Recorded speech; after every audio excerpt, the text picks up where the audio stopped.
हम लाते हैं top news, आपके फेवरेट टॉक शोज और अनलिमिटेड एंटरटेनमेंट सिर्फ यूट्यूब पर। अगर आपने अभी तक हमारा चैनल सब्सक्राइब नहीं किया तो अभी सब्सक्राइब करें और बेल आइकॉन को क्लिक करके हमारी लेटेस्ट वीडियोस के बारे में अपडेट जानें। सब्सक्राइब कीजिए और हम आपको लिए चलेंगे आपकी फेवरेट वीडियो की तरफ।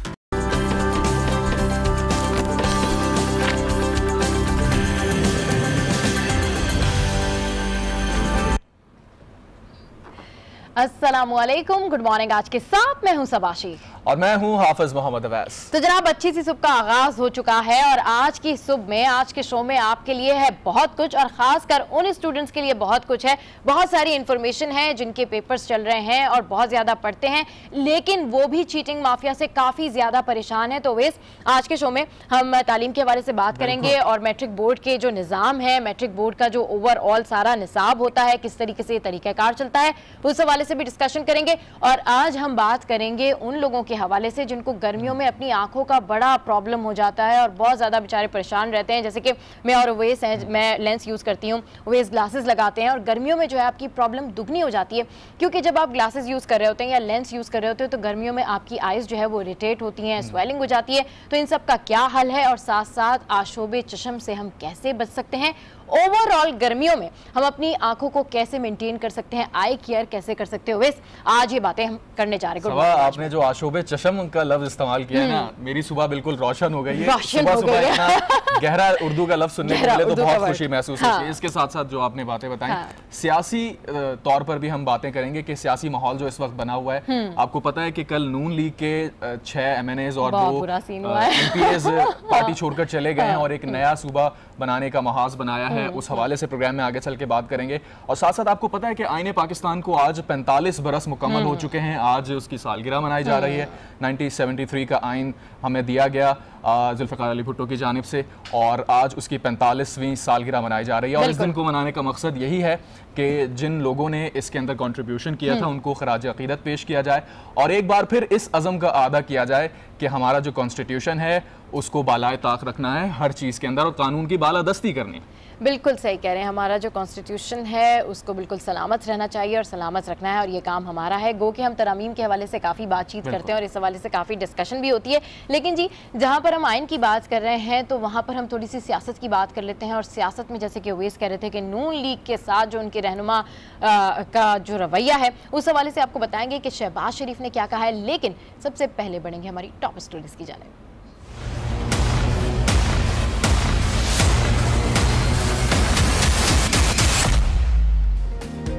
इलेक्शन से पहले नून लीग को बड़ा नुकसान, जनूबी पंजाब से 5 MNAs और 1 MPA ने पार्टी छोड़ दी।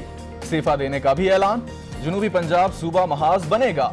क़यादत साबिक वजीर आजम बल्ख शेख मजारी करेंगे। बाकी अरकान का ऐलान।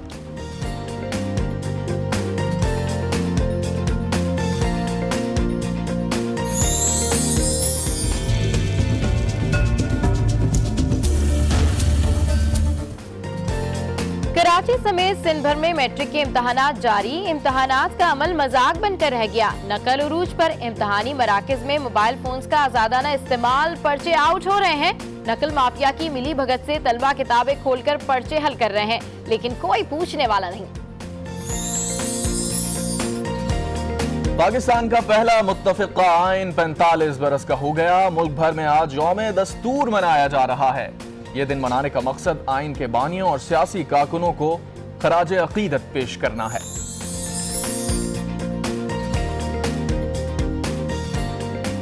और गर्मियों में आंखों के बढ़ते मसाइल से लोग परेशान। बेशतर अफराद घंटों घर या दफ्तर में कंप्यूटर्स या किसी भी तरह की स्क्रीन के सामने बैठे रहते हैं, जिसके नतीजे में आंखें जलना या धुंधलाने लगती हैं। तो जनाब, टॉप स्टोरीज तो आपने जान ली। अब देखते हैं कि आज अखबारात की शह सुर्खियां क्या कह रही हैं।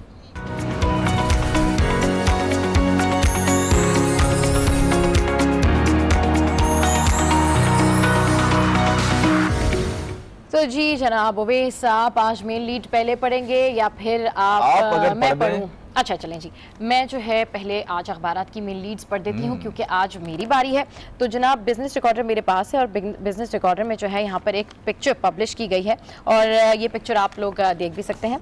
ये पिक्चर है और इस पिक्चर में जो है adviser to prime minister on finance doctor Miftah Ismail chairing a meeting to review budget proposals relating to IT sector at ministry of finance. तो जनाब ये बिजनेस रिकॉर्डर में इस हवाले से पिक्चर पब्लिश की गई है, जो बजट है ओवरऑल उसके हवाले से बातचीत की जा रही है। और एक और जो मेन लीड है वो बिजनेस रिकॉर्डर की है कि 8 PML नून लेजिस्लेटर क्विट पार्टी। तो अब देखें कि जो नून लीग का ओवरऑल सिनेरियो है, जो नून लीग के साथ ओवरऑल मामलात चल रहे हैं वो बड़े ही लम्हा फिक्रिया वाले मामलात हैं, लेकिन शहबाज शरीफ ने उस पर यह कहा है कि जी अभी हम जो जा रहे हैं हमारे पार्टी रहनुमा छोड़कर हमारी पार्टी को, उसके ऊपर हम एक वाज़े हिकमत अमली बना के वाज़े बयानात देंगे, वाज़े बातचीत की जाएगी और जो लोग छोड़कर जा रहे हैं और जो लोग इस वक्त पार्टी में हैं और जिन लोगों के तहफ़्फ़ुज़ात हैं उनको बाकायदा तौर पर हल किया जाएगा, बाकायदा तौर पर उनके तहफ़्फ़ुज़ात का जवाब दिया जाएगा। ताहम फ़िलहाल जो लोग नून लीग की पार्टी छोड़कर जा रहे हैं उन रहनुमाओं के हवाले से बयानबाजी करने से मना किया है, लेकिन वज़ीर इत्तलात मरियम औरंगज़ेब ने उनको लोटा भी करार दे दिया है साथ साथ। बिल्कुल लोटा करार दिया है, इसमें प्रोग्राम में आगे चल के भी बात करेंगे। हाँ। दूसरी खबर इस वक्त बहुत अहम है, सियासी खबर आपने शामिल की है तो सफारती खबर शामिल करना बहुत जरूरी है।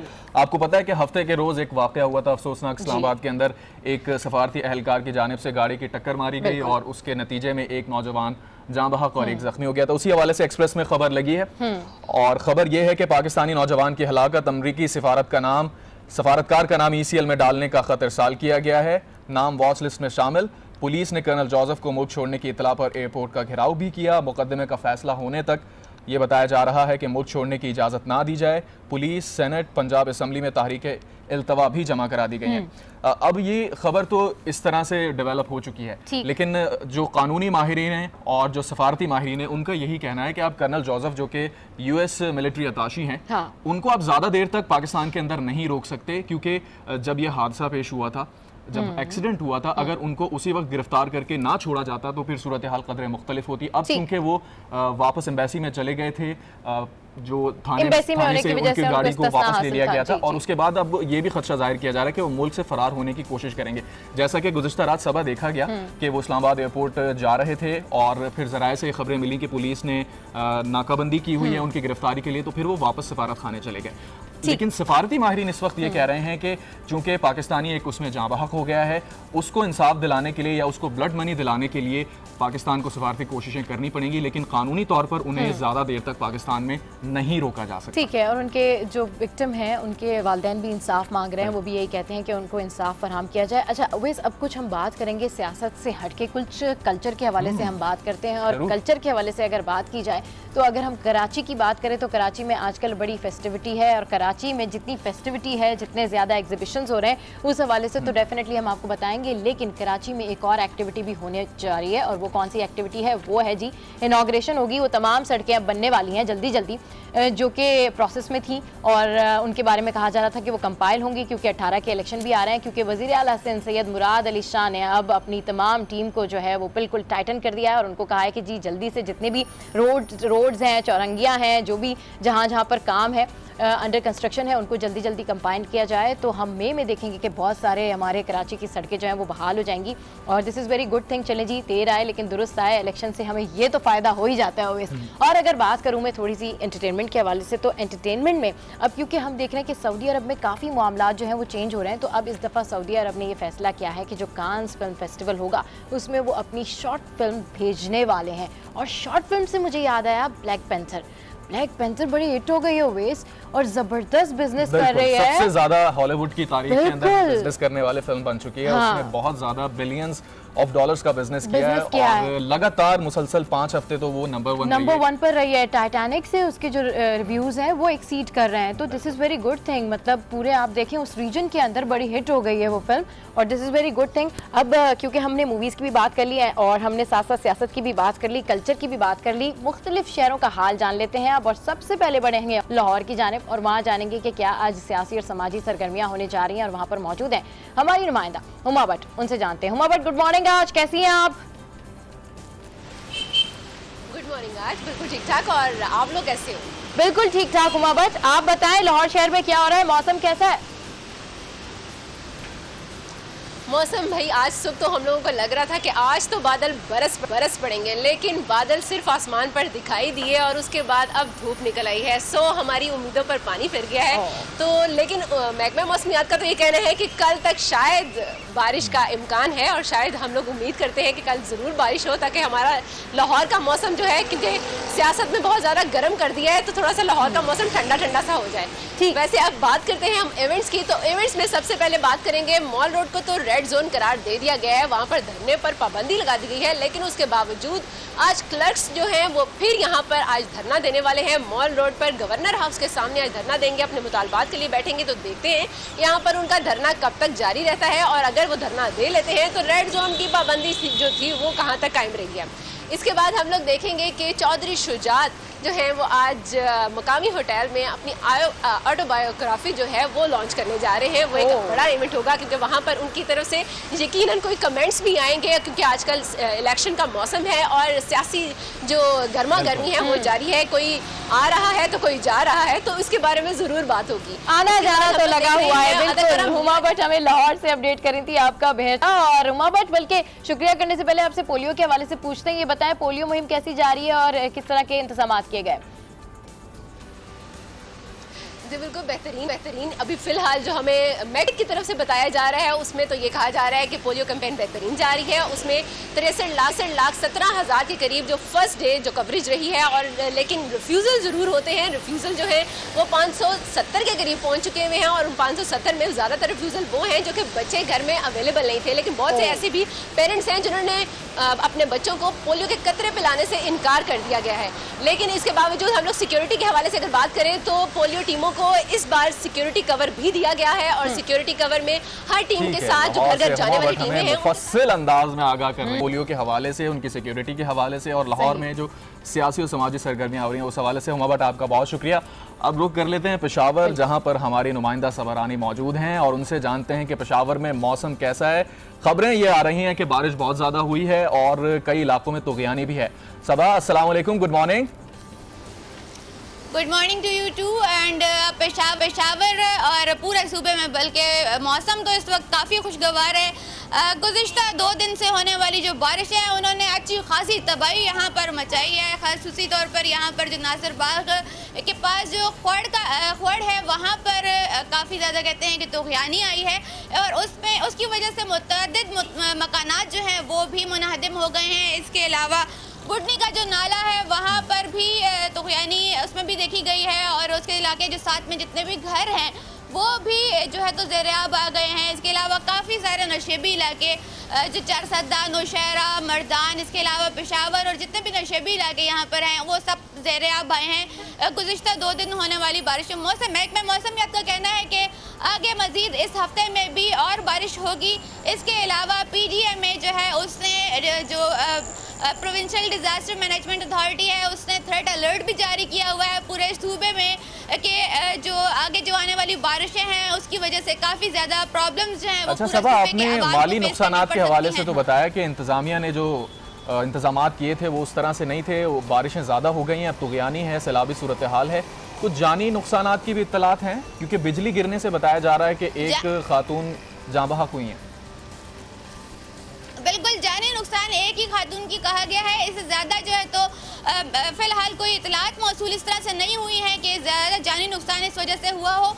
हाँ, गरज चमक की वजह से बिजलियाँ जो है तो वो काफ़ी जगहों पे इस चीज़ की इतलात हुई है कि बिजली जो है तो वो गिरी है, लेकिन ये है कि जानी नुकसान की ज्यादा इतलात ठीक है। पेशावर से हमें सबरानी अपडेट कर रही हैं और मौसम की सूरत भी बता रही हैं। और ओवैस में यही सोच रही थी कि देखिए अल्लाह ताला हम पर रहमत भेजते हैं, रहमत बरसाते हैं, लेकिन हमारी नाकिस पॉलिसीज की वजह से जो है वो हमारे लिए जहमत बन जाती है। तो मेरे ख्याल में हमें अपना इंफ्रास्ट्रक्चर जो है उसको बेहतर करने की बड़ी ज़रूरत है, और ये सोचने की ज़रूरत है कि जब इस तरह से रेन इमरजेंसी हो या थोड़ी सी भी बारिश हो तो क्यों हमारे लिए वो जहमत बन जाती है। खैर, गुड मॉर्निंग। आज में यहाँ वक्त तो एक ब्रेक का, कहीं जाएगा मत। जब वापस आएंगे तो करेंगे ढेर सारी बातें और बताएंगे उन स्टूडेंट्स के मसले का हल जो कि परेशान रहते हैं कि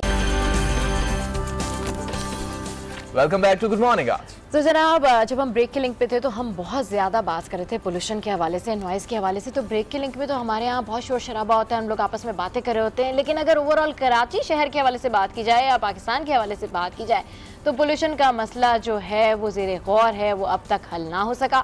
और इसी हवाले से आज के एडिटोरियल में जानेंगे कि नफीस नईम साहब आज हमें क्या बताने वाले हैं। तो अस्सलाम वालेकुम and welcome to good morning. आज कैसे हैं आप? वालेकुम अस्सलाम, अल्लाह का शुक्र है। क्या एडिटोरियल है आज नॉइस पोल्यूशन? जी, अभी आपने जो सबक कहा है कि नॉइस पोल्यूशन के हवाले से, तो कराची में जो सबसे ज़्यादा हम देखते हैं, अगर आप किसी ड्राइवर से बात करें या ड्राइवर, ट्रक ड्राइवर से, तो दे शाउट इंस्टेड ऑफ स्पीकिंग और इंस्टेड टॉकिंग टू यू।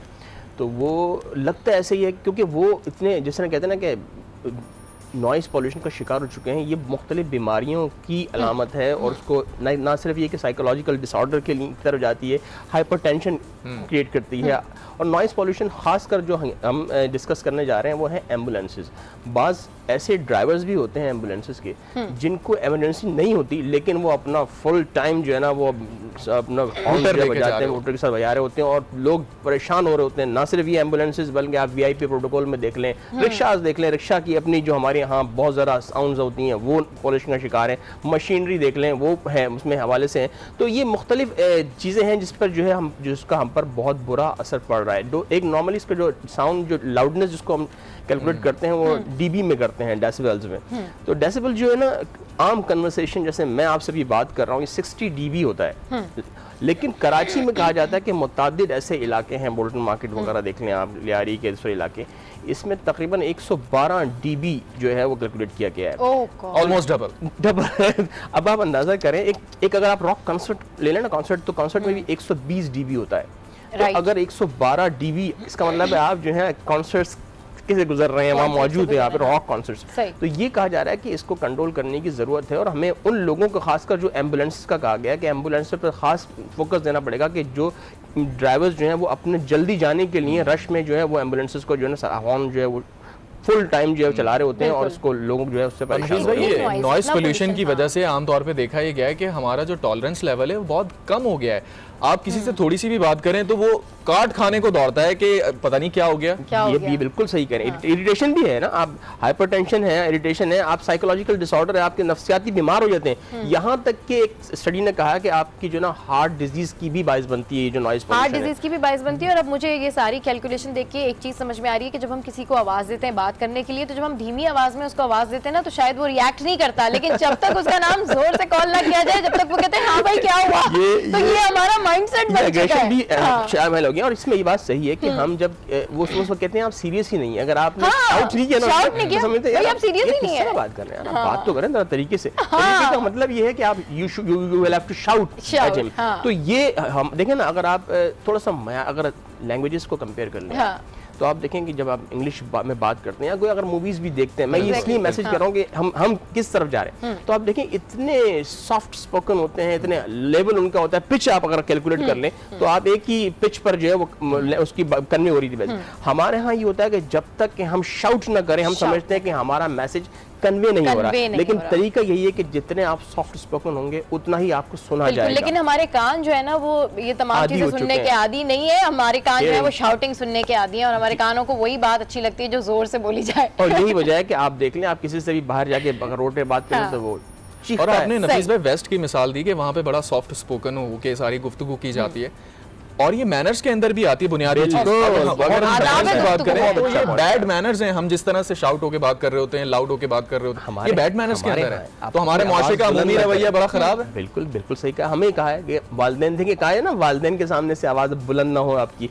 दूसरों के बड़ों के सामने, बुजुर्गों के सामने आप अपने टोन रखें, आवाज बुलंद ना हो। ये हमारे भी मुआशरे का हिस्सा है। लेकिन मसला है कि अब हम जो है इस ट्रैक से हटते जा रहे हैं और अब हमें, जैसे अभी सवा ने कहा कि जब तक आप चीख कर बात नहीं करें तो लगता ही नहीं है कि आपने बात की। अच्छा, कोयटा से जो है वो हमारे पास हमारे नुमाइंदे मौजूद हैं, मोहम्मद खालिद। कोयटा में chief justice Pakistan supreme court registry में असखुद नोटिस केस की समाअत हुई है। समाअत में दोनों साबिक वज़राए आला को भी तलब किया गया है। मोहम्मद खालिद से इस हवाले से तफसीलात जानेंगे। जी मोहम्मद खालिद, क्या तफसीलात हैं आपके पास, आगाह कीजिएगा।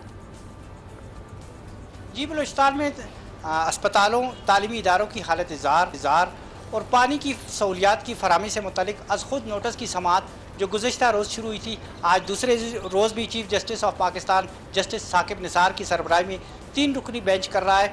गुज़िश्ता रोज़ अदालत ने बलूचिस्तान के 2 साबिक़ वज़ीर-ए-आला डॉक्टर मालिक बलोच और नाब सनाउल्लाह ज़हरी को आज तलब किया है, जो सूबे में इस मतलब जो फंड्स खर्च किए गए थे उससे मतलब अदालत को आगाह करेंगे।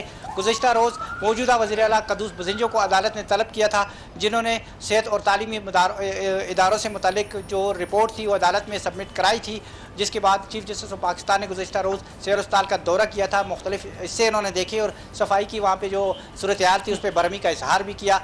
गुज़िश्ता रात को भी जो बलूचिस्तान हाई कोर्ट में उनके एजाज़ में इशारा दिया गया था, जिसमें उन्होंने कहा था कि उन्हें तशहीर की शौक़ नहीं, लेकिन सेहत तालीम की फरामी के लिए अज़ खुद नोटिस ले रहे हैं, जिसका मकसद आवाम को इन सहूलियात की फरामी देना है।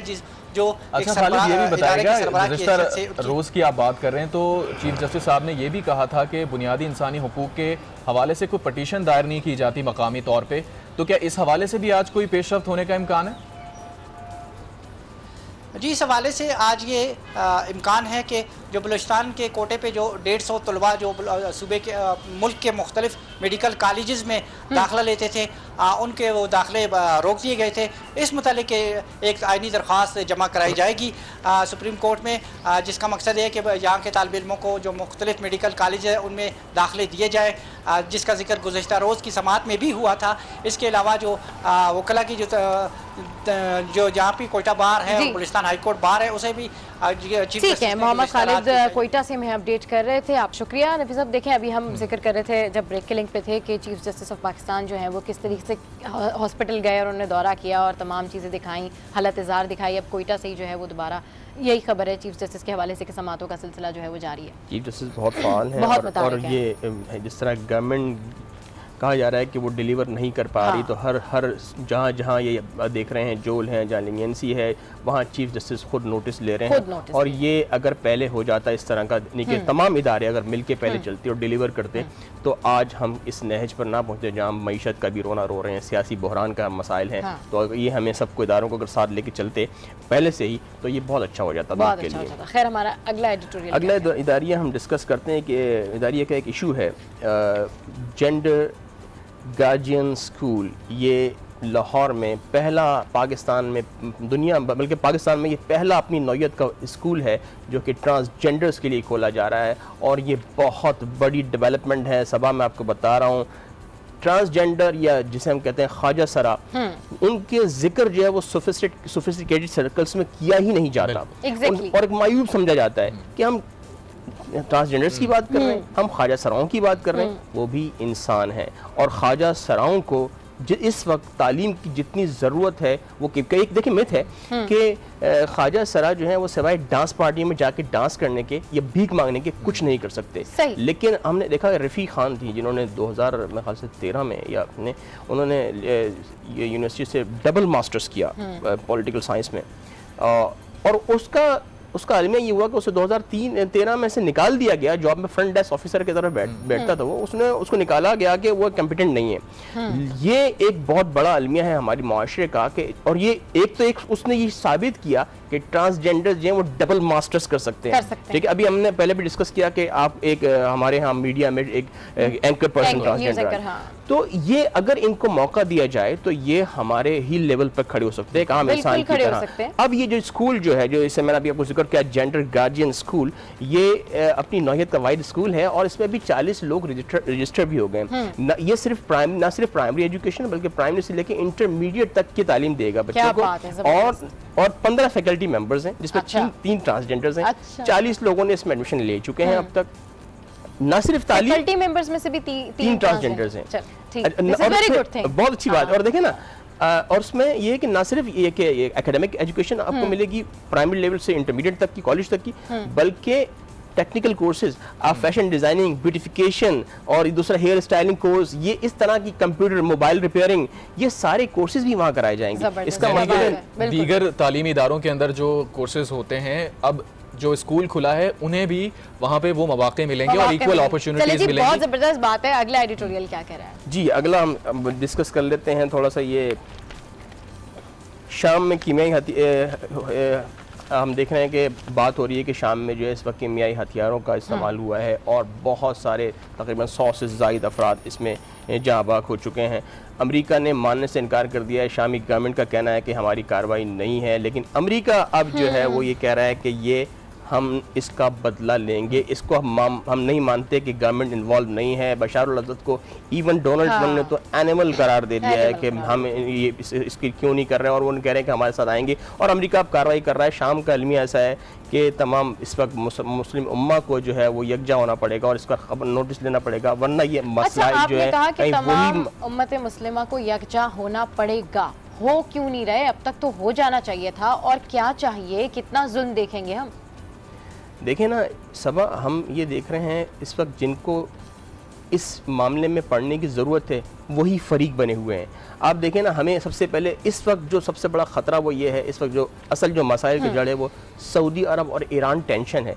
जब तक ये दो बड़े सबसे बड़ा मसला हल नहीं होता, खित्ते की जो सूरत हाल है वो तब्दील नहीं होगी। और शाम का आप देख लें, अफगानिस्तान का देख लें, आप इराक का देख लें, कश्मीर का देख लें, मुसलमान जहाँ जहाँ भी हैं वो जो है वो इस जुल्म व मजालिम का शिकार हैं। और हम ये देख रहे हैं कि अब सऊदी अरब की भी इंटेंशन आप देखें कि मजम्मत नहीं की गई, बजाय इसके कि फ़लस्तीनियों की जिस तरह वहाँ कत्ले आम हुआ है, मजम्मत करने के बजाय जो है शहजादे ने वहाँ पर डॉलर साइन किए हैं, वेपन्स के डील्स की साइन किए हैं। फिर उन्होंने अभी कहा जा रहा है कि सबसे दुनिया के सबसे महंगे तरीन जो है वो जो इमारत है, घर है, वहाँ जाके वो उनका भी विजिट करेंगे। तो इस तरह के वो कार्रवाई सऊदी अरब में रिफॉर्म्स तो आ रही हैं, लेकिन जो हमें इकदाम करने की जरूरत है वो सऊदी अरब के इकदाम तो क्योंकि हम नहीं कर रहे। सऊदी अरब के हवाले से भी आपने बात की। बैन अल-अक़वामी दुनिया जो है, जो मुस्लिम ममालिक में शामिल नहीं होती, उनको हम क्या मैसेज दे रहे हैं इस तरह से करके कि क्या प्लेटफॉर्म है हमारा, हम यूनाइट क्यों नहीं है? मतलब हमारे जितने भी डिफरेंसेस हैं वो इंसानियत से भी आगे बढ़ गए।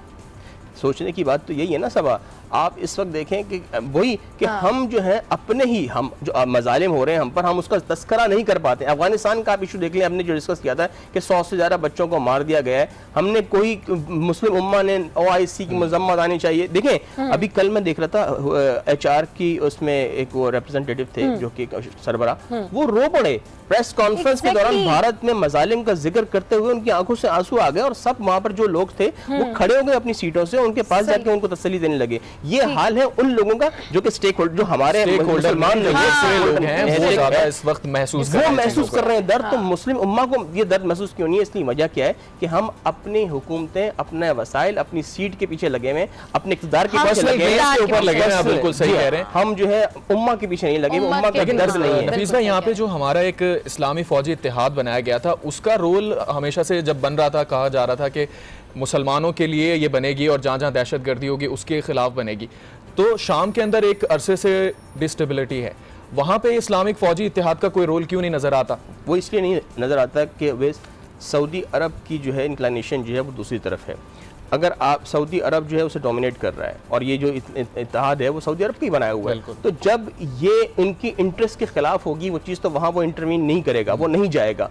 लेकिन मैं यही आपसे बात कर रहा हूँ कि हमें इस वक्त मुसलमानों को देखना है, उम्मा की बात करनी है। हम यहूदियों की अगर तायीद करेंगे उस मुसलमान के लिए, अगर एक मुसलमान दो मुसलमानों में देखें झगड़ा होता है, दो मुसलमानों के जरिए ये नहीं है कि अगर आप इख्तलाफ के लिए यहूदियों या किसी और दूसरे अपनी उम्मा से बाहर निकल के उसकी मदद लेने की घर का मसला खुद हमें हल करना है। और सऊदी अरब की मैं बात इसलिए कर रहा हूँ कि सऊदी अरब पर सबकी नजरें, सऊदी अरब एक बड़े भाई की तरह, एक बड़े रहबर की तरह, एक गार्जियन है। तो उसको जब तक वो खुद इन्वॉल्व नहीं होगा और वो खुद बड़े भाई का किरदार अदा नहीं करेगा, मुसलमानों पर सर पर हाथ नहीं रखेगा, तो ये मसला हल नहीं होगा। सऊदी अरब पर सबकी नजरें लगी हुई हैं, वैसे पाकिस्तान में भी सबकी नजरें पाकिस्तान में होने वाली सियासत पर लगी हुई हैं। और सियासत के हवाले से अगर बात कर रहे हैं तो सियासत में बड़ी हलचल है नफीस साहब, और सियासत में जो हलचल है उसमें नून लीग की अगर बात करें तो नून लीग के हवाले से आप देखें कि नून लीग के साथ हो क्या रहा है। इनकी 32 साला सियासत में ये अब आके जब स्टेबल होने लगे तो एकदम से इंस्टेबिलिटी होगी। सबब मैं इसको अनहोनी नहीं कहूँगा, पहले से एक्सपेक्टेड था।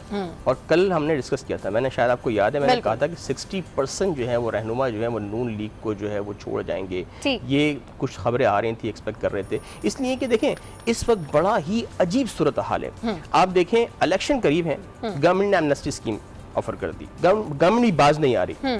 अच्छा हाँ बिल्कुल, ये बिल्कुल सही कह रहे हैं, वो भी बाज नहीं आ रहे। सबको मालूम है कि इस वक्त उनकी हालत क्या है कि कोई भी लेजिस्लेशन इस तरह कंट्रोवर्शियल, इंतहाई कंट्रोवर्शियल लेजिस्लेशन, इसकी जरूरत ही नहीं थी। आप पार्लियामेंट का बात करते हैं, नवाज शरीफ साहब तो पहले ही उनको टेंटेड थे कि वो पार्लियामेंट को जो है ना वर्जन थी उनकी, लेकिन उसके बाद जब उनके जाने के बाद भी उसी रविश पर हैं आप। आपको चाहिए था कि ये बिल अब आपने शेयर दिया तो मैं इस पर आ गया कि पार्लियामेंट की तरफ आपको अप्रूव कराना चाहिए था। अभी भी आप सेनेट से कहते हैं ना कि सेनेट में सारी संगठनानियां आ चुकी हैं, लेकिन पहले से ज्यादा सीटें आपकी अभी भी हैं। आप ये बिल अप्रूव करवा सकते थे।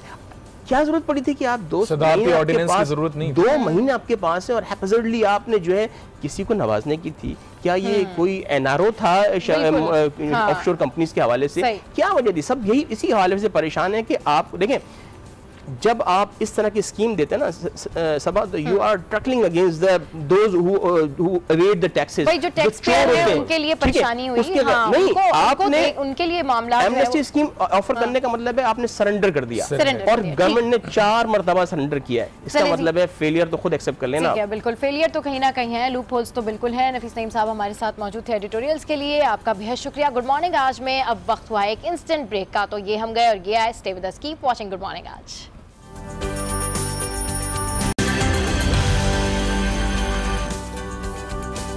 प्रोग्राम में आपको एक बार फिर कहेंगे खुशामदीद। और अब कुछ बात कर लेंगे तालीम के हवाले से। कराची समेत सिंध भर में मैट्रिक के इम्तहानात का सिलसिला जारी है, साथ ही खुलेआम नकल भी जारी है। कोई मोबाइल फोन से छपाई में मसरूफ है तो कोई सामने किताबें खोलकर नकल कर रहा है। सारी सूरत हाल पर हमने एक स्पेशल पैकेज बनाया है, आइए आपको दिखाते हैं।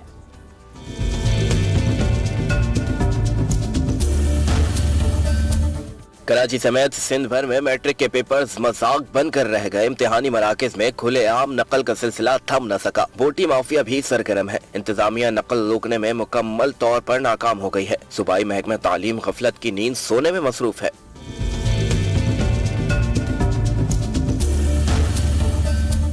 कराची और हैदराबाद के मुकाबले में अंदरूनी सिंध की हालत ज्यादा अबतर है। वक्त से पहले पर्चे आउट हो रहे हैं। नकल माफिया की मिली भगत से तलबा किताबें खोलकर पर्चे हल कर रहे हैं। तो जनाब तालीम के हवाले से अबतर सूरत हाल आपने देखी और इसी मौजू पर बात करने के लिए इस वक्त हमें स्टूडियोज में ज्वाइन कर रहे हैं चेयरमैन मैट्रिक बोर्ड ऑफिस हैं प्रोफेसर डॉक्टर सईदुद्दीन साहब। सर अस्सलाम वालेकुम। प्रोग्राम में आपको कहेंगे खुशामदीद। Thank you. ये बताइए कि हमेशा से कोशिशें की जाती हैं, हर बार जब एग्जामिनेशन होते हैं उससे पहले कहा जाता है कि इस बार इंतजाम अच्छे हैं, इस बार नकल का रुझान कम होगा, बूटी माफिया सरगर्म नहीं होगी। लेकिन जब रियलिटी की बात आती है तो सारी कलई खुल जाती है, सब कुछ वैसा ही होता है। वजह बताएं। नहीं ऐसा भी नहीं है। सिर्फ मैट्रिक बोर्ड में 3,60,000 बच्चे इम्तहान दे रहे हैं। कराची में जब पहला इम्तहान हुआ था 1951 में तो 1450 बच्चों ने इम्तहान दिया था। आप अंदाज़ा लगाइए 1450 बच्चों को कंट्रोल करना और 3.5 लाख तकरीबन 3,60,000 बच्चे इस टाइम अपीयर हो रहे हैं, तो ये तादाद बढ़ रही है। लेकिन फिर भी मैं आपसे ये नहीं कहूँगा कि वो चीटिंग किसी का राइट है या होनी चाहिए। चीटिंग में बतदरीज कमी आ रही है। जैसे चैनल बढ़ रहे हैं ना तो आप लोगों की ज़बान पे भी एक लफ्ज़ बड़ा आम सा हो गया। यानी आपकी बात से मैं ये समझूं कि मीडिया बहुत ज़्यादा बड़ा चढ़ा के बता रहा है। आप देखें किसी दिन इम्तिहान ख़त्म हो जाएंगे फिर भी मीडिया के मुंह से ये लफ्ज़ निकलेगा कि भाई आज भी बड़ी चीटिंग हो रही है। सर अगर आपने ये बात की है कि हम लोगों की ज़बानों पर ये लफ्ज़ आम हो गया है तो सर फुटेजेस तो हम देखते ही है ना, उसमें तो हम देखते हैं कि किस तरीके से कराची में देखिए अब सिस्टम क्या है। सिस्टम ये है कि 2 किस्म के स्कूल हैं, एक सरकारी स्कूल और एक प्राइवेट स्कूल। प्राइवेट में अमंग देम एक बड़ा अच्छा कंपटीशन है, हेल्दी कंपटीशन है। तो जो प्राइवेट स्कूल अपने बच्चों को प्रिपेयर करके भेज रहे हैं, अब मैं 18 टाउन्स कराची में से आप ये समझ लिए कि 14-15 टाउन ऐसे हैं जिसमें आप जब मर्जी टीम अपनी लेके चले जाए तो everybody is doing his job, उसको पता ही नहीं है कि चीटिंग क्या होता है। अब आप देखें मज़ाफ़ती इलाके हैं, दुम्बा गोट हो गई, मेमन गोट हो गई, किमाड़ी के कुछ इलाके हैं, इन लोगों का या औरंगी है या बल्दिया वगैरह है, इनका मसला ये है कि गवर्नमेंट स्कूलों की तादाद तकरीबन नहीं है, थोड़े से प्राइवेट स्कूल हैं। अच्छा, जो प्राइवेट स्कूल जिस लोकेलिटी में खोले गए उनका फीस पैकेज इतना कम है कि मैंने जो मालूमात की पूरे साल 400-500 रुपये फीस लेते हैं। उस 400-500 में वो अच्छा टीचर हायर नहीं करते। बल्कि आप ये समझ लीजिए कि स्कूल में बच्चों की तादाद 400 है, लेकिन जब आप 9th मैट्रिक के वहाँ फॉर्म आ रहे हैं तो उनकी तादाद 20 फॉर्म है। 20 बच्चों के लिए 9th और मैट्रिक के फिजिक्स, केमिस्ट्री, मैथमेटिक्स, बायोलॉजी का टीचर वो हायर नहीं करते। ऐसे टीचर ले लेते हैं जो बिल्कुल लेस स्किल्ड होते हैं। तो वो बच्चे ट्रेंड नहीं हो रहे हैं। अगर हमने इसको एड्रेस कर लिया तो डेफिनेटली आप नहीं, लेकिन सर आप इसको कैसे कनेक्ट करेंगे, कैसे रिलेट करेंगे कि तालीमी सूरत हाल हमारी यकीनन बहुत बेहतर नहीं है, बुरी सूरत हाल है, उसमें बहुत ज़्यादा काम करने की ज़रूरत है, इन्वेस्टमेंट करने की ज़रूरत है, जो हमारा इंफ्रास्ट्रक्चर है वो अच्छा नहीं है, बिल्कुल इसमें कोई दो राय नहीं। लेकिन इसका एग्जामिनेशन से क्या ताल्लुक है? एक बच्चा जो पढ़कर आता है, वो चाहे अच्छे स्कूल से या वो एक छोटे से स्कूल से, उसने पढ़ना है और उसने जाके एग्ज़ाम दे देना है। लेकिन अगर आप ऐसा माहौल ही फराहम नहीं करेंगे जहाँ पे चीटिंग नापैद हो, तो फिर क्या होगा? बच्चे तो चीटिंग करेंगे। देखिए, कंट्रोल तो हर बोर्ड अपने तय करता है। आपने देखा होगा इवन सखर बोर्ड में उन्होंने 13-14 जगह पे जो ना टेंट लगाए बड़े बड़े, और वो बिल्कुल चीटिंग फ्री जोन था। तो हर बोर्ड के अंदर ऐसा है, लेकिन डेफिनेटली बच्चों की तादाद बहुत ज़्यादा है, कुछ सेंटर रीचेबल नहीं होते, वहाँ कुछ गैर जिम्मेदार असतज़ा की तरफ से भी बेसिकली तौर पे ये इन्विजिलेटर की जिम्मेदारी है जो 20-25 बच्चों को कैटर करता है, उसको रोकना चाहिए नकल को। अच्छा सर, जहाँ पर हम बूटी माफिया के हवाले से बात कर रहे हैं, नकल माफिया के हवाले से बात कर रहे हैं, अब हम थोड़ा सा अपने तालीमी निसाब और तालीमी मामलात के हवाले से बात करते हैं। सर, जब हमारे स्टूडेंट्स या हम लोग बहुत मेहनत से पढ़ के पेपर्स देते हैं तो बहुत सारे स्टूडेंट्स की ये शिकायत होती है कि पेपर हमारा बहुत अच्छा था लेकिन नंबर हमारे उतने अच्छे नहीं आए, और फिर मैट्रिक बोर्ड की जानिब से उनको कहा जाता है कि आप स्क्रूटनी की तरफ चले जाएं, और जब वो स्क्रूटनी कराते हैं तो मेरे ख्याल में स्क्रूटनी में कुछ फ़ायदा नहीं होता, वो ख्वार होते रहते हैं, उनको प्रोसेस ही इतना लंबा बता दिया जाता है, फिर उनको वो उनकी जो एक्सपेक्टेशंस होती हैं उस पर वो चीज़ पूरी नहीं उतरती। तो ये क्या मामलात हो जाते हैं? ठीक है, एक तरफ तो हम कह रहे हैं चीटिंग होती है, एक तरफ तो हम कह रहे हैं जी थोड़े से नाकिस इंतजामात हैं, ब्रॉडर एक्सपेक्ट है, तो हम कंट्रोल नहीं कर सकते चीटिंग को, लेकिन इस चीज़ को तो हम कंट्रोल कर सकते हैं कि जो सॉलिड पेपर करके आते हैं उनके साथ क्या हो जाता है। देखिए, अब आप ये देखिए कि बोर्ड जो है वो पोस्ट ऑफिस है ना, बच्चों को हम पढ़ाते नहीं हैं, ठीक, जिन टीचर्स के जरिए हम इम्तहान लेते हैं वो हमारे एम्प्लॉय नहीं है, ठीक। पेपर टीचर बनाता है, असेसमेंट टीचर करता है, हेड एग्जामिनर टीचर होता है। तो जब आप स्क्रूटनी अप्लाई करते हैं तो एक तो मैं आपको अपडेट करूं कि स्क्रूटनी का प्रोसीजर बड़ा सिंपल सा है। अच्छा। मुझे 1.5 साल हो गया, मुझे 1.5 साल हो गया। हाँ। आप आज रिजल्ट आ जाए उसके बाद ट्राई कर लीजिए। एक फॉर्म मिलता है, वो बैंक में जमा करा दें, उसके बाद आप घर आके बैठ जाएं, ठीक, और हमारी वेबसाइट को देख लें। अगर आपके नंबर अपडेट होंगे तो डेफिनेटली आप उस पर देख लें और आपको लेटर आ जाएगा, तो आप आके कर लें। आपको ना धक्के खाने ना किसी के पास जाना है।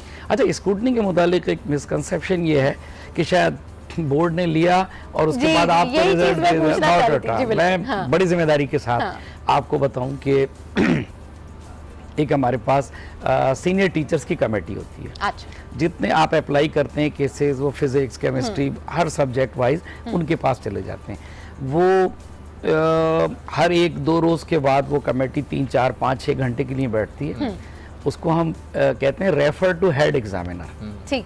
वो भी टीचर होते हैं, सीनियर टीचर होते हैं। वो अगर फील करते हैं कि कोई पार्ट अनअसेस रह गया है, अगर कोई पार्ट अनअसेस रह गया नहीं हुई है, और तो फिर वो उसको असेस करके उसमें नंबर सजेस्ट करते हैं। अच्छा, वो कमेटी भी एक प्रोफार्मे पे लिख देती है कि यहाँ इसके नंबर बढ़ रहे हैं, फिर असिस्टेंट कंट्रोलर, फिर डिप्टी कंट्रोलर, फिर controller, and finally my self, chairman के पास वो कॉपी और प्रोफार्मा आता है, ठीक। मैं अगर चाहूँ तो वो कॉपी देख लेता हूँ, साइन करता हूँ और बच्चे को। सर, इस पे भी रोशनी डालेंगे, स्क्रूटनी के ऊपर बात हो रही है, तो आमतौर पे उमूमी राय ये है कि हमारे नंबर कम आए, हमने स्क्रूटनी के लिए अप्लाई किया और फिर स्क्रूटनी के बाद हमारे नंबर मजीद कम हो गए, तो वो कौन सा क्राइटेरिया है या क्या मयार है जिसके ऊपर दोबारा से वो कॉपी चेक की जाती है?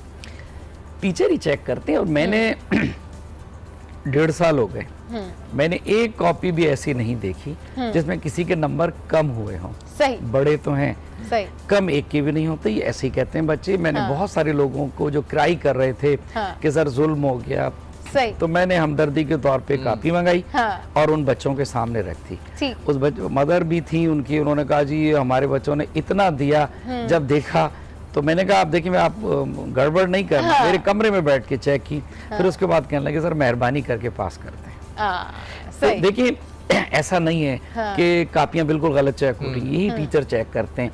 हर बच्चा घर आके यही कहता है कि भाई मुझसे अच्छा किसी ने पेपर नहीं। आप सही कह रहे हैं, यकीनन पांचों उंगलियां बराबर नहीं होती हैं और कहीं ना कहीं तो स्टूडेंट्स के अंदर भी खराबी होगी। एक मिसकंसेप्शन थी, हमने कहा उसको भी आज दूर करें। अच्छा, रेस्ट श्योर, ये मैं जब पढ़ता था, जब स्कूटनी कराई थी मैंने, तो वहाँ भी यही था।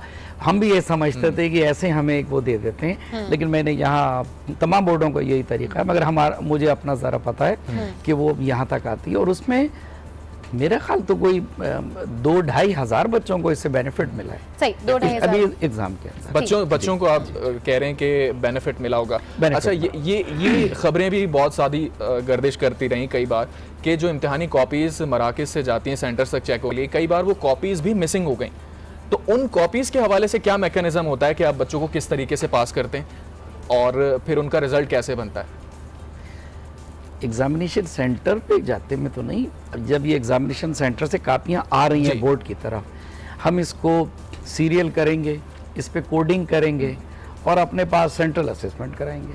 नहीं, ये तो आपने तरीका बता दिया कि इस तरह होता है, लेकिन ऐसी खबरें पिछले साल और उससे पिछले साल भी रिपोर्ट हुई हैं, फुटेजेस बाकायदा दिखाए गए कि बच्चों की जो इम्तिहानी कॉपियां हैं वो पड़ी हुई मिली हैं, बोरियां बाकायदा पड़ी हुई मिली हैं। उन कॉपियों के हवाले से आप क्या कहेंगे? उनका बच्चों का रिजल्ट का क्या बनता है? मैंने के हवाले से जब मैंने देखा तो ये तो ऑफिसर बोर्ड में इस टाइम उस पोस्ट में है ही नहीं, तो पता चला कि वो 2 साल पुरानी कोई फुटेज थी, वो चैनल के पास नहीं होगी। तो लेकिन ये रेस्ट श्योर मैं आपको बता रहा हूँ, ऐसा कभी नहीं होता कि बोरियां जो हैं गायब हो जाएं। हमारे पास पैकेट्स होते हैं और वो हम सेंट्रल असेस कराते हैं बोर्ड के अंदर ही। तो हम किसी सर आपकी मौजूदगी का हम पूरा फायदा उठाएंगे और आज जितने भी स्टूडेंट्स के सवालात हैं, तहफ़्फ़ुज़ात हैं, सब आज हम दूर करने के लिए बैठे हुए हैं। सर अच्छा, एक चीज़ तो हमने नकल के हवाले से बात कर ली, स्क्रूटनी प्रोसेस के हवाले से बात कर ली, अब हम कुछ बात कर लेते हैं जो पेपर आउट हो जाता है। हाँ, बहुत अच्छा सवाल जी, मैं आपको बताता हूँ ये क्या है इसके पीछे। देखिए, बात ये है कि वो बात सारे फसाने में जिसका जिक्र न था, वो बात हमको बहुत नागवार गुजरी है। तो बात ये है कि कराची बोर्ड में हमारे पास पेपर रात को हम 6-7 बजे 8 बजे हमारा पूरा अमला आता है, ठीक। उसमें कंट्रोलर साहब की निगरानी के अंदर वो 3-4-5-6 पेपर बने हुए होते हैं और वो टीचर्स के स्क्रूटनाइज हुए हुए होते हैं। फिर वो एक सीनियर टीचर उसी सब्जेक्ट वो 3-4 पेपरों को खोल के देखता है, जिसको वो मुनासिब समझता है रात ही को वो सिलेक्ट करता है। फिर हम उसको कहते हैं मॉडरेशन करता है उसकी, अगर कोई क्वेश्चन आगे पीछे करना है उसी टाइम वो प्रिंट होता है। फिर जो साहब मॉडरेट करते हैं वो रात को हमारे पास ही रुक जाते हैं। अच्छा, ठीक। हमारा कोई अमले का एक फर्द भी, इवन कंट्रोलर भी, वो उस रूम से बाहर नहीं जाता। ठीक। फिर जब हमारे पास ये सुबह काम कर लेते हैं, इवन बीइंग ए चेयरमैन, मैं भी उस रूम में अब तो व्हाट्सएप पे बड़ी आसानियां हो गई। देखिए, हाँ, अब बात ये है कि वो नहीं, वहाँ मोबाइल वगैरह नहीं होता।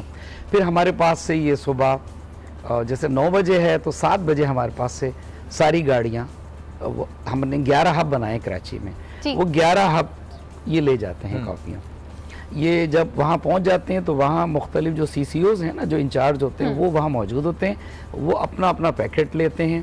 अब अगर 9 बजे है तो आप ये समझ लीजिए कि 7:15 बजे के टाइम उनको वो पैकेट मिला, अब वो अपने अपनी मंजिलों की तरफ रवाना हो गए।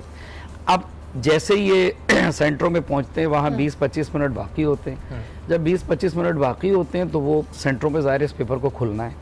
सही। जब खुलना है तो इसका मतलब है ये पेपर आउट नहीं हुआ। तो ये खबर कैसे है कि एक रात पहले 9th क्लास का पेपर आउट हो गया। आप किसी चैनल को देखें, अच्छा। उसने ये खबर चलाई होगी 2 बजे। अच्छा, आप देख लीजिए, अभी 2-4 दिन पहले की बात है। सिंध की हर जगह 9 बजे अक्सर है, कभी शिकारपुर में फला जगह XYZ वहाँ। अच्छा, ये खबर कब चल रही है? 9 बजे। 9 बजे तो पेपर को आउट होना ही है कि पेपर को खुलना है। अब अगर कराची की आप बात करते हैं तो 2 बजे हमारे साइंस के इम्तिहान है, तो 2 बजे वो पेपर 2 लाख बच्चों के हाथ में है और 2 लाख से कुछ हजार टीचर्स के हाथ में है जिन्होंने खोल लिया है। अब व्हाट्सएप हो सकता होगा, चाहिए, लेकिन जो बेनिफिशियरी है वो तो सारा का सारा सेंटर में बैठा है। अब किसके लिए ये पेपर आउट हो रहा है? तो देखिए, आपने कभी ये नहीं देखा होगा कि सुबह 10 बजे कोई कह रहा है तो आपके पास नहीं देखा बैकअप प्लान होता है इस तरह का, जब व्हाट्सएप पे या पेपर लीक हो जाए, बैकअप प्लान क्या होता है आपके पास? उसका कोई बैकअप प्लान की कोई जरूरत नहीं है। अब अगर कहीं एक जगह सारे बच्चे आउट हो गया, वो आउट हो गया, बच्चे हल करते रहे उसे, आप आउट क्यों कह रहे हैं उसको? आपके हाथ में तो आ गया ना, 2 लाख बच्चे हॉल्स में बैठे हुए हैं, उनके हाथों में क्वेश्चन पेपर आ गया। आप ये कह रहे हैं कि अगर 9 बजे पेपर का टाइम है तो पेपर डिस्ट्रीब्यूशन जब शुरू हुई तो उसके बाद डेफिनेटली वो डिस्ट्रीब्यूट हो गया। जो बेनिफिशियरी बच्चे थे उनके हाथों में पेपर है, वो बैठ के पेपर कर रहे हैं। आउट उसको कहते थे कि 1 दिन पहले हो गया, 4 घंटे पहले हो गया। कभी आपने देखा बताइएगा क्योंकि प्रोग्राम का किसी चैनल पे आपने देखा कि किसी ने 4 घंटे पहले पेपर पेस्ट किया हो कि सर ये वाला पेपर 4 घंटे के बाद? सर ऐसे बहुत सारे वाकयात हैं, आप उसे इस वक्त दूसरी तरफ बात चली जाएगी। प्रोग्राम के आखिर में चूंकि वक्त खत्म हो रहा है, आप ये बताइएगा कि ये सारे मामले को किस तरह से कंट्रोल किया जा सकता है? देखिए बात ये है कि जो एजुकेशन डिपार्टमेंट है या बोर्ड्स हैं उनके अपना एक मखसूस सा अमला है 350, उसी से हम हैंडल करते हैं। पुलिस हमारे कंट्रोल में नहीं होती। टीचर्स हम उधार लेते हैं एजुकेशन डिपार्टमेंट से, गवर्नमेंट और प्राइवेट सेक्टर पे। हमारे पास एक विल होनी चाहिए। जब हमने डिसाइड किया कि कराची बहुत ख़राब शहर है, लेकिन फिर हमने डिसाइड किया नहीं ये तो अच्छा शहर है, इसमें हम PSL कराएंगे। आपने देखा कि सारी एजेंसी, सारी गवर्नमेंट मशीनरी मौजूद थी और हमने इस तरह कराया कि परिंदे ने पर नहीं मारा। तो अगर डेफिनेटली एजुकेशन के पीछे हमारी ये विल मौजूद है कि हमें ये मोबाइल को रोक लेना है बाहर, हमें ऐसी टीमें सिर्फ बना लेनी है जो मोबाइल को बाहरी बच्चों से ले लें, बच्चे घर से ना लाएं, तो आप देखेंगे शायद पूरे सिंध के अंदर आपको चीटिंग जो है साइजेबल डिक्रीज नजर आएगा, बल्कि शायद ये जीरो हो जाएगी। कोई बोर्ड नहीं चाहता अपनी बदनामी करना, कोई पेरेंट्स भी, अब पेरेंट्स में भी रियलाइजेशन ख़त्म हो गई है। आपने देखा होगा पेरेंट्स खुद चाहते हैं, हमसे कहते हैं कि ऐसे सेंटर में हमारे बच्चों का लग जाए जहाँ थोड़ा बहुत दुनियादारी होती हो, चीटिंग होती हो। अच्छा, बास पेरेंट्स इतने अच्छे हैं वो कहते नहीं, बास स्कूल इतने अच्छे हैं कि भाई बिल्कुल चीटिंग नहीं होनी चाहिए वरना बच्चे ख़राब हो जाएंगे। और लेकिन मैं आपके चैनल के तवज्जो से एक बात बताऊं, मैं बड़ा ऑप्टिमिस्टिक हूं। मेरा ताल्लुक़ एक बहुत छोटे से शहर मीरपुर खास से है, उसके बावजूद एक सरकारी स्कूल से पढ़ के मैंने PhD किया। क्या बात है। तो ये बात नहीं समझना कि इस कौम में टैलेंट नहीं है। देखें, जितना टैलेंट हम में था उससे ज़्यादा टैलेंट इस कौम में है। ये ठीक है कि 100, 200, 1000, 2000, 5000 लोग आपको नकल करते हुए नज़र आ रहे हैं, लेकिन जो बच्चे पढ़ रहे हैं वो सिर्फ अपने मुल्क में नहीं, बाहर मुल्क में भी आपका नाम रोशन कर रहे हैं। हमारे स्टूडेंट्स जो है जब फ़ॉरेन जाते हैं तो आप देखें कि वो सब बताते हैं कि पाकिस्तानी स्टूडेंट की कारकर्दगी ख़राब नहीं है। तो मतलब सिर्फ क्रिटिसाइज़ करने से, बी ऑप्टिमिस्टिक, आगे चलना है, इस नेशन को दुनिया पे हुकूमत करनी है। यकीनन आप ठीक कह रहे हैं कि पाकिस्तान के अंदर टैलेंट बहुत ज़्यादा है और ख़राबियाँ भी हैं, और उन खराबियों के लिए आपने कहा कि विल चाहिए। जब हमारे पास विल होगी तो हम खराबियों को भी दूर कर लेंगे। Chairman matric board office Saeeduddin साहब, आपका बहुत शुक्रिया, आपने प्रोग्राम के लिए वक्त निकाला। और प्रोग्राम का वक्त आगे बढ़ रहा है और अब सब हम यहाँ लेंगे एक ब्रेक, और ब्रेक के बाद वापस आएंगे तो बात करेंगे आंखों के हवाले से, और हमारे साथ इस वक्त एक एक्सपर्ट भी मौजूद होंगे, तो स्टे विद अस।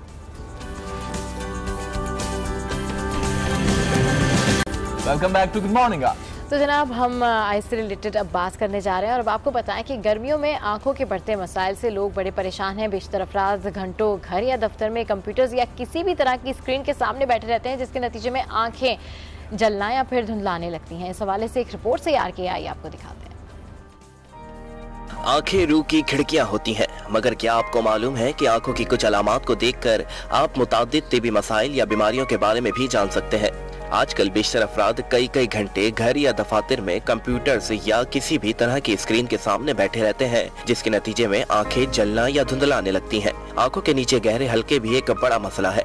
अक्सर अफराद की आंखों के नीचे गहरे हल्के पड़ जाते हैं, जिसकी वजह आम तौर पर नींद की कमी होती है। अक्सर लोग आंखों में पिलाहट का शिकार भी होते हैं। अगर आपकी आंखों का सफेद हिस्सा जर्द या पिलाहट ज़दा नजर आने लगे तो ये जानलेवा जिगर के अमराज की मुमकिन अलामत भी हो सकती है। तो जनाब, आंखों की बीमारियों के हवाले से आपने ये मुफस्सल रिपोर्ट देखी। हमारी टीम ने ज़बरदस्त रिपोर्ट तैयार की है, और इसी मौजू पर बात करने के लिए हमें इस वक्त स्टूडियोज़ में ज्वाइन कर रहे हैं डॉक्टर आज़म अली खान, आई स्पेशलिस्ट हैं। सर, बहुत सारी बीमारियां हैं, हम कहाँ से शुरू करें ये समझ नहीं आता, लेकिन चूंकि अब समर्स आ चुके हैं, समर्स के अंदर बहुत ज़्यादा आई के अंदर इरिटेशन होती है और जलन होती है, इन्फेक्शन की सूरत होती है, तो यहाँ से स्टार्ट करते हैं। तो ये बताइएगा कि ये कैसे बचा जाए और इसकी वजह क्या होती है? देखें, समर्स में और इवन विंटर्स में बोथ ड्राइनेस की वजह से आंखें जलती हैं और इरिटेट होती हैं। विंटर्स में तो हमारे यहाँ विंटर तो आता नहीं है, हमारे यहाँ सिर्फ ड्राई वेदर आता है कराची में। मैं तो बहुत बेचारे हमारे कोयटा के पेशेंट आते हैं, कहते हैं थोड़ा सा वहाँ से विंटर डाल के एक आध पोटली में सूटकेस में ले आते हैं हमारे लिए। हमारा विंटर तो 2-3 साल से आ रहा नहीं है। लेकिन विंटर्स में बहुत बुरी ड्राइनेस होती है। The thing which happens in summers is के समर्स में आप सब ने नोट किया होगा कि हमारी स्किन ऑयली हो जाती है। आँखों की पपोटों में, आईलिड्स के अंदर कुछ ग्लैंड्स होते हैं, वो भी अपनी ऑयली सिक्रीशंस बढ़ा देते हैं। अच्छा। वो ऑयली सिक्रीशंस 2 काम करती हैं, एक आँख में जाके इरिटेट करती हैं और दूसरे वो बैक्टीरिया का खाना है। अगर आप खाना फ्री में बांटना शुरू कर दें तो हर जगह लोग जमा हो जाते हैं, तो इसी तरह हमारी आंखों में बैक्टीरिया जमा हो जाते हैं। और आमतौर पे कोई भी जानदार जब खाना खाता है, खाना खाने के कुछ अरसे बाद कुछ करता है, तो ये सारे बैक्टीरिया वही कुछ आंखों के अंदर कर देते हैं। ठीक। तो आपको समझ में आ रहा है, लोग हमारे यहाँ पानी से ही मुंह धोने पे इक्तफा करते हैं, लेकिन समर्स में तो unless you use soap of some sort it doesn't work.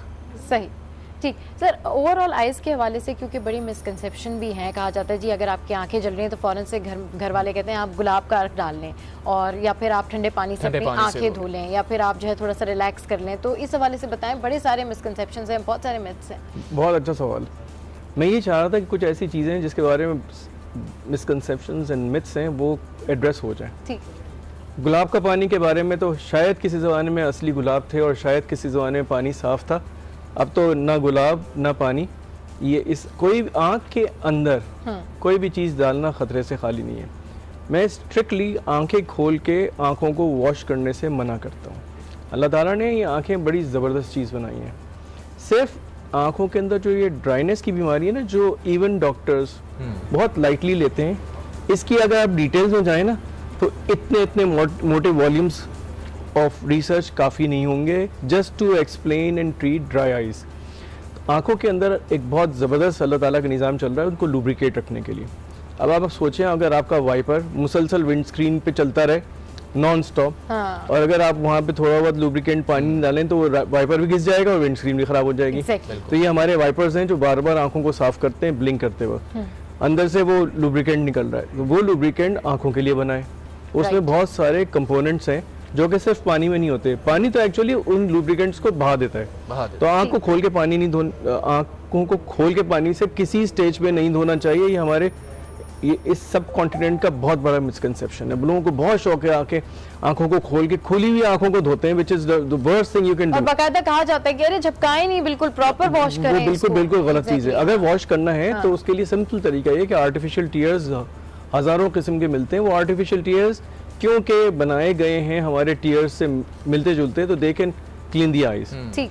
दूसरी चीज़ ये कि आंखों को बाहर से धोना बहुत ज़रूरी है। तो ये घर में आंखें ठंडे पानी से आंखों को छींटे मारना बहुत अच्छी चीज़ है। उससे आंखों के इर्द गिर्द जमा हुई भी मिट्टी और डस्ट साफ हो जाती है उसके, और जो कि हमारे माहौल में बहुत ज़्यादा हो गई है। आप थोड़ी देर के लिए बाहर जाएं, आपके कॉलर का जो हशर होता है तो आप सोचें आपकी आंखों का क्या हशर हो रहा है। आंखों का क्या हशर हो रहा है। तो वो ठंडे पानी के छींटे आंख पे मारना मिट्टी से आके, धूल से आके, गर्मियों से आके बहुत अच्छा आइडिया है। और क्योंकि गर्मी से आके ऑयल भी निकल रहा है, तो अगर आप कोई माइल्ड सोप लेके आंख को बाहर से ही धो लें तो दैट विल आल्सो हेल्प। इससे 2-3 फायदे होते हैं। एक तो जरासीम का लोड आंखों से दूर हो जाता है। ठीक। वो जो आप इन्फेक्शन की बात कर रही थी, इन्फेक्शन से बचने के लिए this is a very good method. ठीक है। दूसरा, इन्फेक्शन का दिन आने वाले हैं, स्पेशली बारिश होते के साथ ही आ जाते हैं, तो इन्फेक्शनों का बचाव का सबसे अच्छा तरीका ये है कि आप खुद भी साफ रहें और अपने हाथों को भी साफ रखें, और बिला वजह अपनी हाथों को आंखों को ना लगाएं।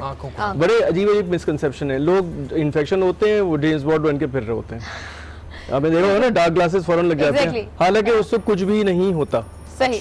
वो शायद उसको धूप वूप से, रोशनी से, बल्कि ऐसे लोगों को कहा जाता है थोड़ा आप ऑफ कर लें, जब आंखें भीतर हो जाएं तब आ जाइए। वो ऑफ करने का इस हद तक फायदा है कि दे कैन ट्रांसफर इन्फेक्शन। वो किस तरह, मैं अभी यहाँ बैठा हूँ, मैंने आंखों को गंदी अपने खूब रब किया, फिर यहाँ पे आके हाथ रख दिया, ठीक है। अभी मैं यहाँ पे मेरा वो आंखों की रतूबत लग गई।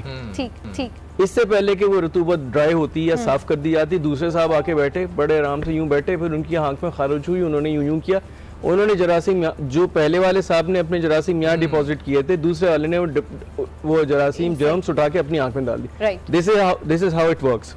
कुछ वायरल इन्फेक्शंस जिस तरह फ्लू की तरह ट्रांसफर होते हैं, वो ड्रॉपलेट इन्फेक्शन से भी छींकने छांकने से in the close vicinity transfer हो सकते हैं, लेकिन सिर्फ किसी को देखने से कुछ नहीं होता। लेकिन सर ये बात तो बहुत आम तौर पे कही जाती है कि किसी की अगर आंखों में इन्फेक्शन है तो आपको उसकी आंखों में नहीं देखना है। वो कह रहा हूं, आप काला चश्मा लगा लें, जेम्स बॉन्ड तो बिल्कुल गलत में सही, बिल्कुल। वो बेचारे आंखें बुरी लग रही होती हैं तो उन्होंने कहा चलो जेम्स बॉन्ड बन जाओ। चलिए जी, जेम्स बॉन्ड बनने की कोई जरूरत नहीं है, बस प्रिकॉशंस करनी चाहिए। अच्छा सर, कॉमन हम इन्फेक्शंस के बारे में बात करते हैं, मुख्तलिफ एजेस होती हैं जिसके अंदर मुख्तलिफ हमें इन्फेक्शंस होते हैं, तो उस हवाले से इन्फेक्शन नहीं होते, हर एज के मुख्तलिफ मसाइल हैं। सही। मैं ये चाहूंगा कि हर एज के कॉमन मसाइल और वो ऐसे मसाइल जिनके बारे में मिसकंसेप्शन है वो ज़रा हम कवर कर लें। तो जिस तरह शेक्सपियर की 7 एजेस ऑफ मैन है, तो let's cover the 7 ages of the eye. ठीक है, इब्तिदा करते हैं छोटे नौमौलूद इन्फेंट से, जो न्यू बॉर्न बेबी होता है। न्यू बॉर्न बेबी में जो कॉमनेस्ट चीज़ जिसको वॉच आउट करना होता है कि अगर न्यू बॉर्न बेबी को आंखें चिपक रही हैं, न्यू बॉर्न की बात कर रहा हूँ बिल्कुल, तो that is considered an emergency. क्योंकि कभी कभी ड्यूरिंग बर्थ कोई इन्फेक्शन बर्थ के दौरान ट्रांसफ़र हो जाते हैं मदर से बच्चे को, और ये 2-3 इन्फेक्शन बड़े ख़तरनाक किस्म के, तो उनको इमीडिएट ट्रीटमेंट की ज़रूरत है। ये बहुत लकीली बहुत अनकॉमन है। ठीक है, ठीक। उसके बाद एक चीज़ जो कॉमन है वो ये कि हम जब पैदा होते हैं तो कुछ बच्चों की जो आंसू की नाली होती है, जो आँख से नाक तक ड्रेन करती है टीयर्स को, वो इतना खुली नहीं होती है। जब वो खुली नहीं होती है तो उनके आंसू ड्रेन नहीं होते और आंसू आंखों से बहते हो, फिर जब ज़्यादा जमा होने लगे तो इन्फेक्शन हो जाता है। तो उसको वॉच आउट करना, इन्फेक्शन को दूर करना, जो एंटीबायोटिक ड्रॉप से होते हैं। और इसका एक ख़ास तरीका हम बच्चों की माओं को बताते हैं कि वो इस जगह पे, यहाँ पे वो आंसू की नाली स्टार्ट होती है आँख से और नाक तक अंदर जाती है, तो यहाँ पे एक छोटी सी सैक होती है। अच्छा। वो सैक अगर भर जाए तो उसकी वजह से इन्फेक्शन हो जाता है। तो उसको मसाज करते रहते हैं 1 साल तक, जब बच्चा फीड कर रहा है, कुछ कर रहा है, तो इस तरह ये चीज़ खतरनाक होने से बच जाती है। 1 साल तक 90% खुद ही सही हो जाते हैं नेचर के। अच्छा। और जो नहीं होते उनको फिर दिखा लेना चाहिए साल की उम्र तक, फिर उसके बाद सही हो जाते हैं। तो ये तो हो गए न्यूबॉर्न्स। फिर बच्चा थोड़ा बड़ा होता है, खेलने कूदने वाला होता है, और हमारे यहाँ तो बच्चा पैदा होने से पहले ही उसको स्कूल में दाखिल करा दिया जाता है। नहीं, सर बहुत इंटरेस्टिंग बात कर रहे हैं, इसको कंटिन्यू करेंगे बिल्कुल। लेकिन अभी गुड मॉर्निंग आज में यहाँ पर हुआ एक वक्त का ब्रेक, तो don't go anyway, stay with us, keep watching good morning आज।